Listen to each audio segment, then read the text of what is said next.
ladies and gentlemen, joining me today on today's show is the Jewish Jordan himself, Tamir Goodman.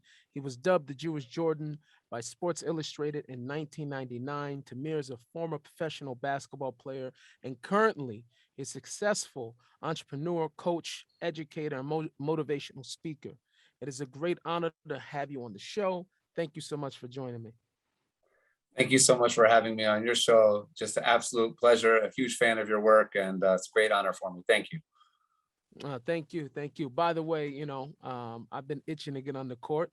You may have to take it easy on me, but you definitely owe me a game, at least a one-on-one, a 21 as we used to call it, also too. No You're burns. always No. welcome. It'll be my absolute pleasure. So let's get right into this. So you were dubbed the Jewish Jordan. The weight of that nickname must carry an enormous amount of pressure, and it probably was unfair for you to have that expectation to live up to, especially at such a young age. So can you talk to me about maybe the pressures of what having a nickname like that was, and about being dubbed the Jewish Jordan, which is a very fly nickname, but it's a lot of pressure. Yeah, thank you so much. Very good question. A lot of parts to it. Me personally, just a very private person, a very simple person. Was just wanted to be a regular student athlete, but when the name came about, it was so big, so huge, so fast. Recently a huge public relations expert in America who has one of the biggest PR firms told me, he said, maybe other than Wilt Chamberlain, Allen Iverson, and LeBron James, there's never been another high school basketball player with as much pressure and media tension around them as what I went through at such a young age. I mean, I was only like 16 or 17. They had like a list of the most influential Jews in the world. Like I was the head of the White House press secretary when I was like Wow. 16 years old. So it was a lot of pressure. It wasn't something that I was comfortable with. Still not. But I grew up in a very proud Jewish home, and I knew at a very young age, like none of this was ever about me. It was always about Hashem, always Hmm. about bigger things than just myself. So that allowed me as good as possible to handle the pressure because it wasn't really about me. It was about something bigger than myself. And that took a lot of the pressure off of me. And it helped me as an athlete because like if I played well, I wasn't satisfied. I was like, okay, this isn't about me. I got to keep going. I can't take a day off. And if I messed up or I played bad or whatever it was, I said I couldn't stay down for too long because I had to pick myself up because it wasn't about Right. me. It was about something bigger than myself. So the Judaism helped me as much as possible, even though I wasn't comfortable with such a unbelievable name and all the pressure that came along with it. Right. I mean, but this is what's crazy about it is this is before social media. So you were already quote unquote becoming a viral sensation already at this point. So in terms of that, you almost like, I look at this like not to say it's the same thing, but Macaulay Culkin, one of these other childhood kids that grow up like famous. You know what I mean? Do you feel like you had that type of celebrity life of like these kids that grow up on like these sitcoms or big movies as a kid and then they have to grow up famous? Do you feel like you lived that type of life also? In a lot of ways, I did. It wasn't social media, but it was massive media. And Right. back then, it was like a little different because, like, I just use this example. Like, why did our generation love Michael Jordan so much? Because he lived in our heart and our mind. Why? Because you watched him do something, you internalized it, then you went to the game, you went to the park, or you went to the gym, and you worked in your imagination. What move did he do? What am I trying to learn? It was within us. Nowadays, you can watch any player do any move over and over and over again, but you're seeing so many different moves, so many different players. So it's like you're bombarded with a lot every day with social media. But back then, like if you were in the media or you read something or you heard something, you internalized it because you weren't as bombarded with stuff. So I remember getting to NBA camp or getting to Adidas camp, getting to these elite camps, and all the other players were already waiting for me. They already knew about me. They couldn't wait Right. to play against me because it wasn't that they heard about me every day, but what they did read, they internalized. So Right. um, that's why, like, if you watch the Michael Jordan documentary, the older generation, it meant so much to us because Right. he lived within us. Right. It's a little Right. different. No, I did not see the documentary myself yet, but I definitely had a huge chunk of Michael Jordan in my heart, and I would definitely say I don't think anybody replaced. The closest came to it was Kobe for me. Kobe was my guy. I never hopped on the LeBron James bandwagon. I think he is probably one of the greatest athletes to ever step on the basketball court. but I couldn't leave. I was so I'm so much more connected to at least Jordan and Kobe, because that was my generation, the time of watching basketball. By the time LeBron came on the scene, I wasn't even watching sports anymore. I just know he's great. But so it is an interesting thing how even somebody that just plays a game and you think, oh, it's just basketball. It's like, no, like that's your guy, and you feel very, very connected to him. So it's very interesting how Yeah, that works. and just like two things about Kobe. There was a kid that was going through. He had brain tumor at the time, and my Mm, agent was Kobe's agent, and we reached out to Kobe. This kid was the biggest Kobe fan, and within literally minutes, Kobe sent a personal message to the kid, saying his name, wow. everything, and so I just want to give his soul some credit for that. That was a special thing, and also for me personally, it was a special day with Kobe too because I just got a call from the Mamba Academy, his his Mm, his basketball facility in LA. They just wow. uh, they just ordered my new product, so my Wow. nets that I invented are going to be in his gym. That just happened today, and I'm very Wow. thankful for that. And it means a lot to me that they're going to be in his gym. Wow. Wow. Wow. Wow. It's beautiful. Beautiful. Touching lives. It's amazing. So my next question is like this. So most high school Jewish athletes today, they know that no matter how good they are, at least they think they know, right? They recognize that they have absolutely no future of playing Division I basketball, and let alone ever going to the NBA, right? And they view the sport even more as a hobby. What inspired you to believe that basketball could be more than just a hobby or just some game? And what do you have to say to other Jewish athletes that are also pursuing the dreams? Yeah, so even though I grew up in an Orthodox Jewish home, I grew up in a really awesome home. And if I wouldn't have grown up the way that I grew up, it probably wouldn't have happened. Like, Mm, even though I grew up an Orthodox Jew, I was always in the inner city. I was always right. playing in the inner city. I was always, playing. I grew up at the parks. I'd ride my bike to the parks, and I would just dribble on the sideline all day until it almost got dark outside, and they didn't have 10 players, so they'd let me play. Um, just for those last couple minutes. So I'd work on my ball handling all day long, just for those couple minutes. At the nighttime where they'd let me play, and then I actually graduated from a predominantly African American Christian school. Why did I go to Christian school? Because they were Seventh Day Adventists. They don't play basketball Mm. on Shabbat either. So I was able to go there, and so also I had the best coach in the world who never let me settle. Right. And just set me straight at a really young age. If he didn't let me cut any corners. Like, if you want to reach your dreams, here's what's going to take. So you either Mm. want to do this or you don't want to do it. And I had to really learn how to pick myself up at a young age. So Wow. all that, and my family and my community, I was blessed in the right place at the right time. And I would say to any kids looking up, go for it, because if Hashem gave you the talent, it's not there to ignore it. It's there to be pursued and do a lot of good through it. So that's It's amazing. yeah. It's amazing. It's an amazing thing because people don't understand how much not only the home life but just that immediate environment, how much that has to do with the success of an individual. I always grew up with that term for sure. Definitely said in the Black community, it takes a village to raise a child. You know what I mean? And it really does. It's not just what's going on in the home, which is probably by far the most important thing, but there's layers to community, there's layers to a person's environment that helps them be able to cultivate whatever gifts they have and whatever talents, to be able to grow and to even feel like, sometimes the difference of feeling like I can achieve something, or I can actually do it, is the people that are inside your environment, what the mentality is like and what's been said to you even as a child.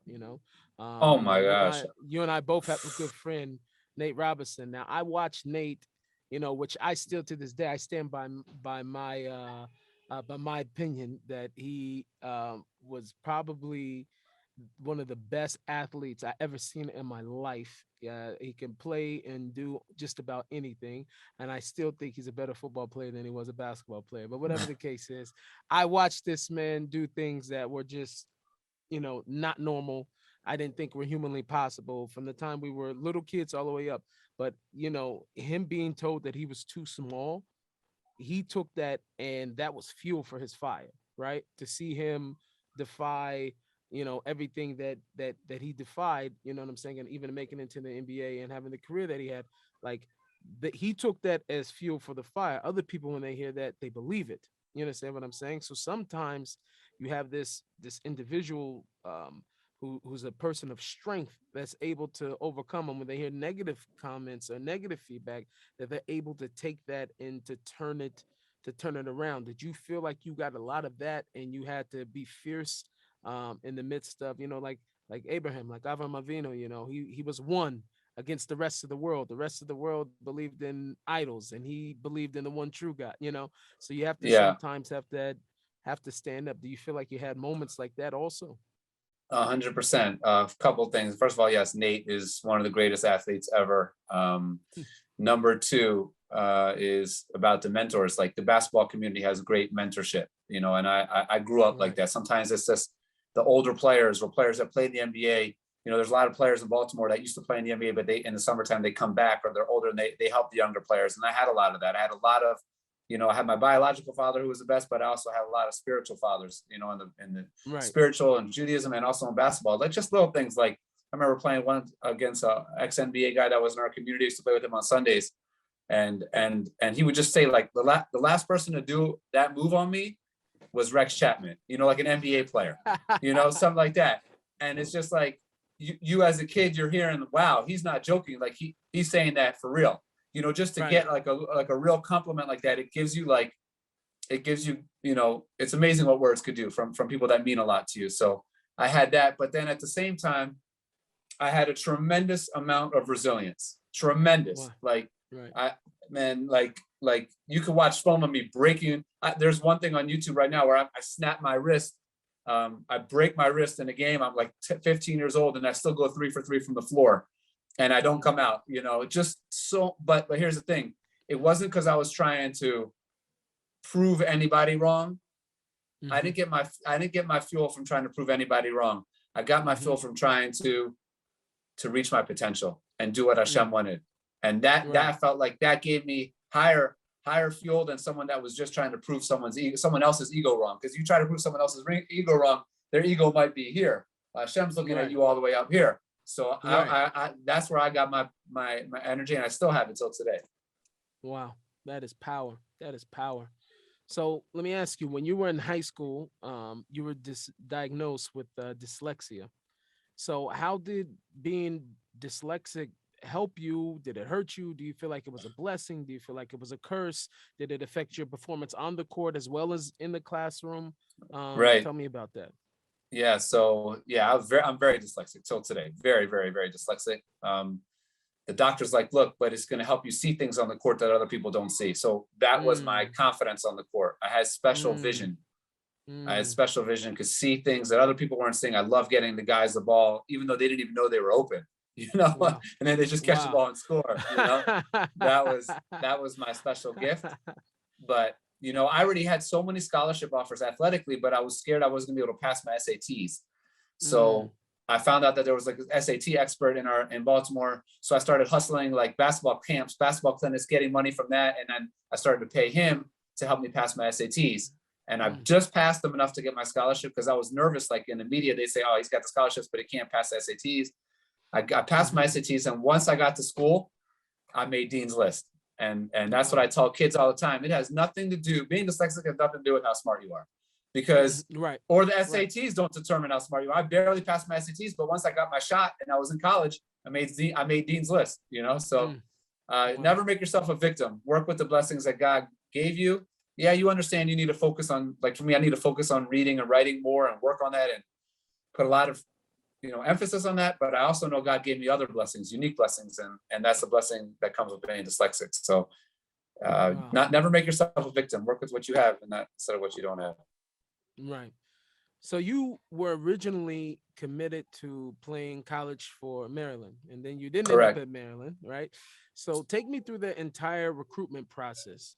Why you didn't end up going to Maryland, and then what was it like to actually play college ball, and your Yeah. experience at there, That's and how. then So eventually that led you to Israel. So. exactly. So look, I was getting a lot of Division 1 offers in the mail every day, and it Hmm. was really exciting and it was good.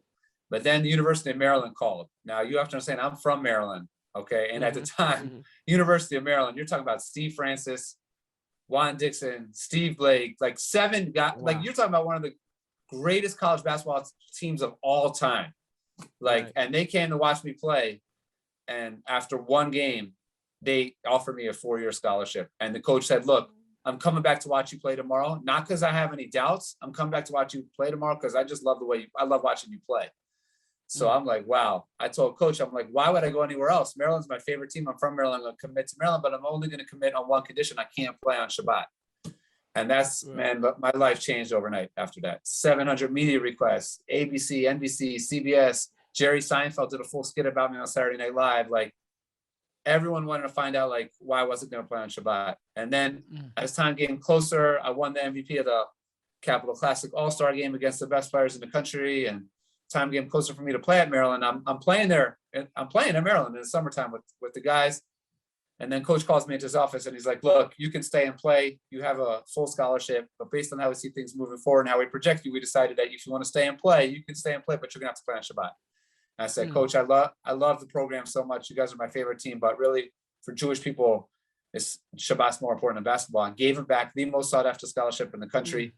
They go on to Mm. win the national championship. And I'm left without a team until Towson Wow. University calls me up. Coach is like, I'm not Jewish. Nobody on the team is Jewish, but the guys on the team asked me to come recruit you. They respect that you didn't want to play on Shabbat. You could have played at Maryland. Can we learn more about your religion? And Coach Wow. Jazz and Coach Julius Allen and the entire team, my brothers for life, managed to change the entire schedule for me so that I was able to play Division I basketball without having to play on Shabbat and Jewish holidays and live out my dream and wear my kippah on the court. And I Wow. won and then you say, like, what was it like? I mean, it was more than a dream come true. Playing against Villanova, playing against Michigan, playing against LSU, like these moments, I just thank God every single day. Playing against Georgetown, that I got to live out my dream, that I got to experience that, and so much good has come from all of that, and I'm forever thankful for that. Man, that is amazing. I'm like getting chills from hearing you talk about this because, like I feel like, there is always this time that Hashem allows for you to be tested. God puts us to the test to see, especially people who, have to be out there in the public, whether you enjoy it or you don't. You have to, I had a very similar situation on my way into Judaism that, my last album that, was a highly anticipated album, you know what I'm saying? At least during that time, it was even bigger than what we thought. Music stores was calling us from, the other side of the country saying, how come we don't have this album? We didn't even know how much of an impact we were making. But just before that album, I decided to take nothing from the album. I toured, did everything for free because I only, in order that they wouldn't allow me, that they would give me the right not to perform on Shabbat, or at least none of Yamim Tovim. So, Wow. and I seen the biggest success. My single that year ended up on MTV, full rotation, like crazy things. I've seen Alex Clare's story. His story is crazy also too, of him, committing also to Shabbat and giving up. And that God gave him back 3 times. He had signed to a contract for 3 times, I think the amount was. And I only hear from Alex. Alex's story is great, but I sat in the office at Island Records and heard it from the president himself, and how he went to Alex's his hotel room on his knees. He said, I was begging Alex to come back. I heard it Wow. from him. So Wow. you see the beauty of the sacrifices that we make for Hashem and the sacrifices that we make for Shabbat. It's like I get chills from hearing these type of stories, man. I really power to you, and the brachas you got afterwards is only just the beginning. You got many more coming from it. It's an God willing, amazing you thing. too. It's You too. amazing. Thank you. So while playing in Israel, you were unfortunate to be struck with multiple knee injuries that forced you to retire from the game that you love.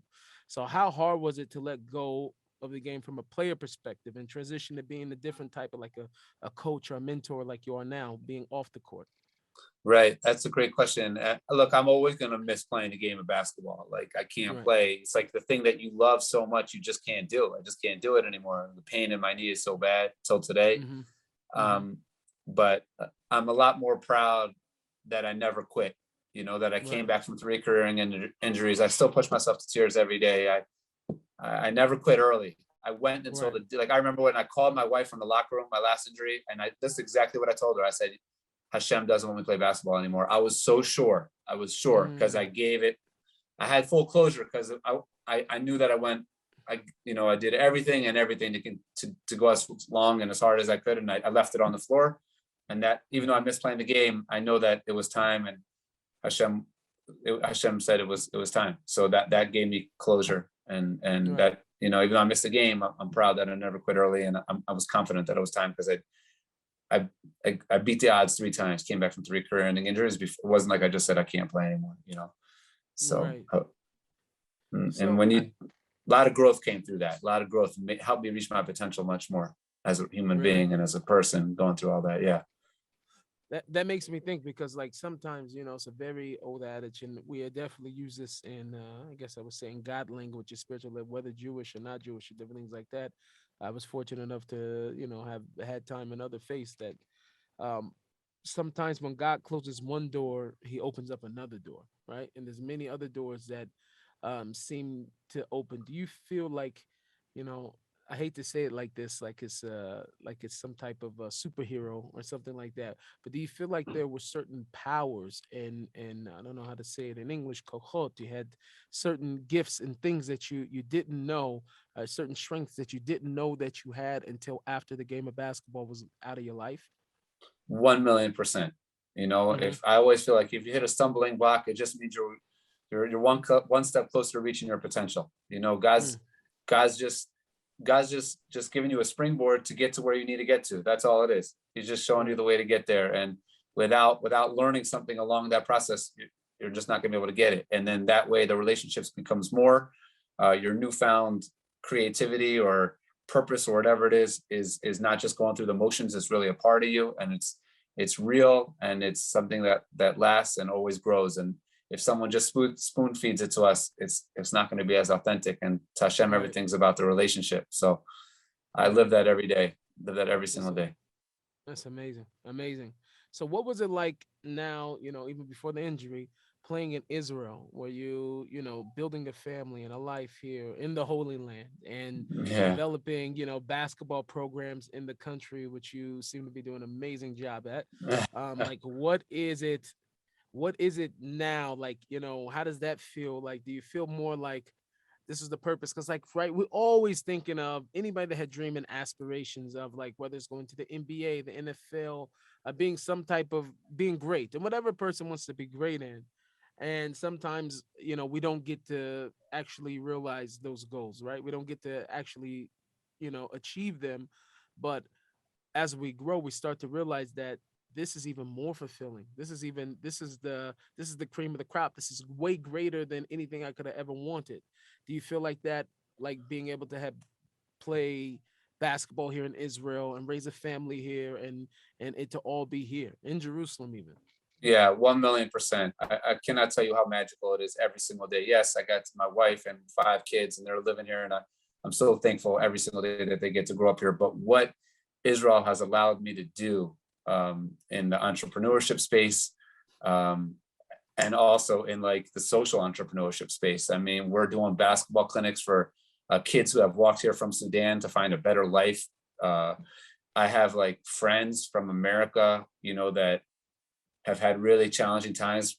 For example, like my friend Michael Sweeten, who played for the Knicks, he was on mine and Bialik's podcast talking about this last week, and for millions of Wow. people, basically saying like he went through terrible, challenging times in the NBA. And I don't even want to say how bad his life got. And I just said, hey, Mike, just come to Israel and everything's going to be all right. I brought him, he helped camp, and since then, you could ask him, it's been a changing point of his life for his Mm. family and for his career and his professional career as well. And it all comes through Israel, and it's just such a magical place. It's able to unite people and bring people together. And I am so thankful that I'm here and able to do the things. Every day is fun for me. Every day is something exciting. Every day incredible. Every day, and it's all stems from being here. So very, very thankful for that. Do a lot of good things through basketball. It's amazing what you could do through basketball. It's incredible. It's I see it. I see it. I feel it also too. I feel the energy. Making me happy.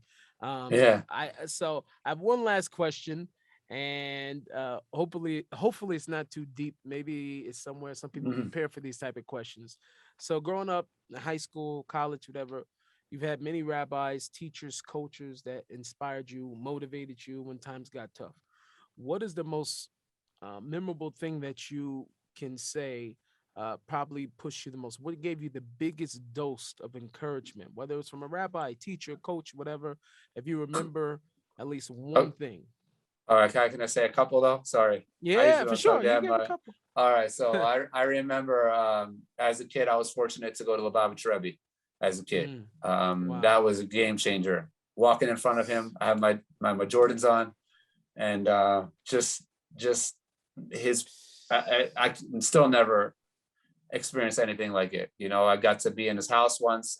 I was at the famous Lag Bomer parade when he was waving. Got some dollars. Like that was a game changer for me forever. Still lives with me every single day. Lives with me every game throughout my whole career. Mm, My grandmother was a Holocaust survivor. She raised me. mm, She just passed away. She was one of the oldest Holocaust survivors in the world. But just living with a hero every day and seeing how she mm, chose to be happy and kind and great every single day of her life, even though she was in the camps for 4 years. Just the way mm. she reacted to everything. My dad, blessed memory, my coach. I was blessed. I'm so blessed to just be surrounded by the best my whole life, really. Yeah, Wow. a lot Wow. lot of people. That's Yeah, amazing. That's amazing. yeah. I Listen, can I never thank thank you. Shem enough. Thank you I so thank you much. so much for coming on and Uh, being a part of the deal and sharing your deal with the rest of us. Please oh continue man, to go on. I'm serious, Tamshich. You got to keep going. And I know we keep talking. I'm gonna come down to the basketball camp. yeah, I yeah. had to. I've been telling everybody. Every week over here they're playing. Every Thursday they're shooting hoops. And Thursdays is tough for me. You got 5 kids. You understand? 6 children. All right, It's Erev Shabbos already nighttime. I'm uh, running, schlepping to the stores and making sure uh, everything.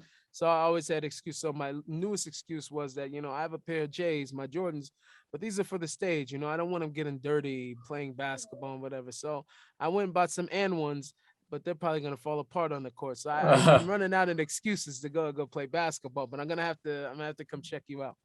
well, I love you, love your family, love what you're doing. Biggest fan. Anytime you wanna meet up at the gym, I'm there for you. And just continued blessings to you and your family. Only good news.